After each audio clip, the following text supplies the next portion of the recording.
Et parle-moi de...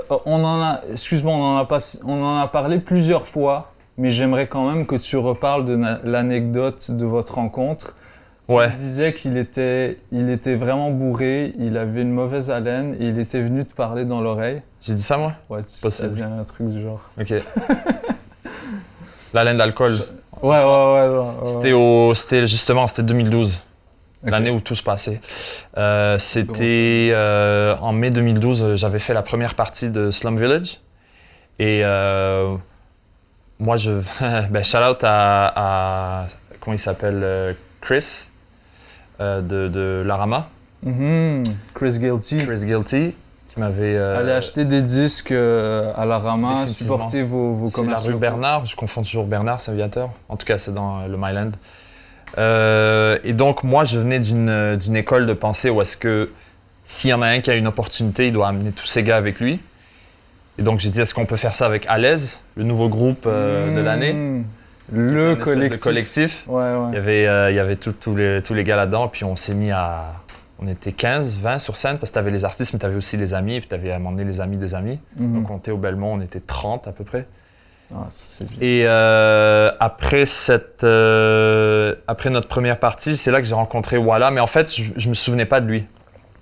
Je sais qu'on a parlé, mais parce qu'il m'a dit « Ouais, j'adore tes beats depuis 2011, j'ai joué ça à Toronto, j'ai joué ce track-là, nanana. » Donc ça a été le premier contact. En 2011, qu'est-ce que t'avais sorti déjà? Les People Tape. People Tape 1. 1 et 2. Seulement. En 2010, 1, 2011, 2. Ok. Ouais.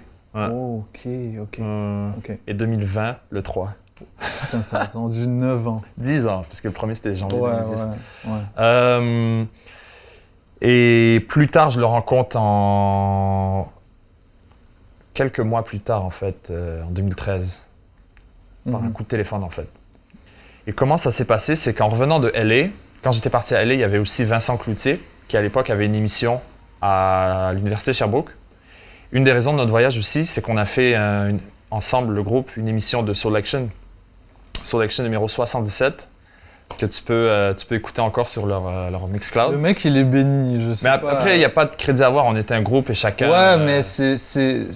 Non, mais tu comprends ce que je veux dire. Tu comprends pas ce qui t'arrive, mais faut être reconnaissant. Ouais, c'est sûr. Ouais. C'était fou, là. Long Beach, c'était encore sur le campus de l'université où il étudiait, tu sais. Il me disait, ouais, je vais avoir une petite fille bientôt, Où il venait d'avoir sa petite fille, elle devait avoir 3-4 mois. Je me souviens plus. Et donc, eux, ils avaient fait le contact, une émission universitaire qui aime les beats de Montréal, ou en tout cas de Sherbrooke, du Québec, qui vient à la rencontre d'une émission qui fait la même chose, mais à LA. Jockey, il était super réceptif, tu vois. C'est à ce moment-là que moi, j'ai pas fait le set, c'était Cozy puis Vincent, je pense, qui ont joué un set, et Colin aussi. Attends, Soulection, ça part d'une radio universitaire? Ouais, c'est une radio. Même avant ça, c'était parti dans le garage d'une grand-mère soit à lui ou son partenaire. Ouais. C'est incroyable ce que le mec mais c'est parti de rien, puis c'est devenu ce que c'est. Ok. Ouais. Je pense que les gens, ils savent pas, il faudrait qu'ils fassent un peu l'historique. Mais mec, Soulection, c'est fucking important pour énormément de beatmakers aujourd'hui. Parce que le gars, sans le vouloir, il a créé un style. C'est dans sa manière de... Il a provoqué la création d'un style dans sa manière de sélectionner des trucs, Tu sais, c'est tout l'art du DJ set. C'est tu crées une histoire. Moi, je connais des mecs, ils ne jurent que par Soulection. Des mecs et des filles aussi. Ouais. C'est un style de vie pour certains. Parce qu'ils ont aussi exploité le côté photo, le côté visuel, le côté marchandise, le côté... c'était une grande inspiration. Ouais. Mais tout ça pour dire, avec Vincent, il me disait à l'époque, quand on était à LA, « Yo, t'aimes la funk, tout ça ?» Parce qu'on était allé à une soirée où est-ce que c'est Percy P qui nous avait invités. Il dit « Yo, il y a une soirée demain, Stone's Throw. » Percy P, un mec incroyable. Ok, on va rembobiner. Un rappeur incroyable. Écoute, surtout. Pour nos éditeurs, c'est difficile parce qu'on s'est emporté, je sens. Ça fait même pas 15 minutes. On est dans le line-up de Low End Theory à Los Angeles, la soirée de beats. Et il y a un mec qui vend des mixtapes. Je dis, mais qui fait ça encore aujourd'hui? C'est hors de question qu'il n'y aura pas un sou de ma poche. Et le mec, c'est Percy P. Je fais, oh shit! Je connais, parce que Madlib, forcément. Il a fait un album avec Madlib. Ce que j'ai apprécié de ce qu'il faisait, c'est qu'il venait pas juste pour dire, yo, voilà ma mixtape, donne-moi l'argent, je te donne la mixtape. On a eu une conversation au moins 10-15 minutes. Et il prenait le temps d'avoir cette conversation avec chaque personne qu'il croisait. Première chose qu'il dit, il dit, je sais pas si vous connaissez Stones Throw, j'avais un t-shirt Stones Throw en dessous de ma chemise. Je fais, il fait, ah, boum, commence à parler et tout. Et finalement, il vendait un album, son album remix de Madlib. C'est Madlib qui avait fait tous les beats.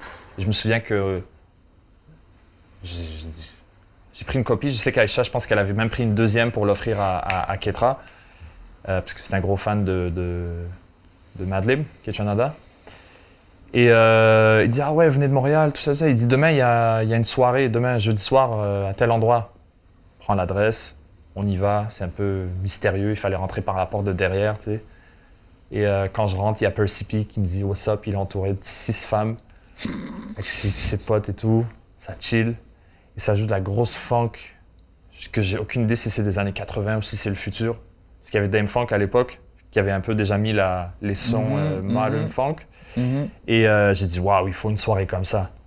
Vincent me dit, j'ai un gars à Montréal avec qui il faut que je te mette en contact. Ce gars-là, c'était Wallapi. Donc on s'est rencontrés au mois de mai, avril, mai, un mois plus tard. Mais je ne savais pas que c'était de lui qui parlait. Et quand le temps est venu pour faire les choses sérieusement, il nous a mis en contact, on a échangé de numéro de téléphone. Walla m'avait dit, ouais, je t'avais rencontré au truc. J'ai dit, ah ouais, mec bourré, ouais.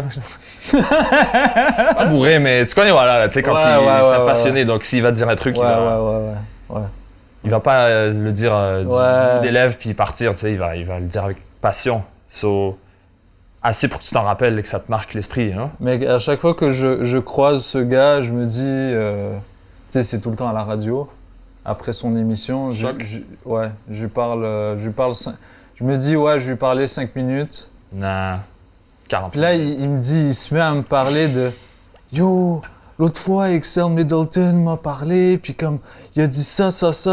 Puis c'est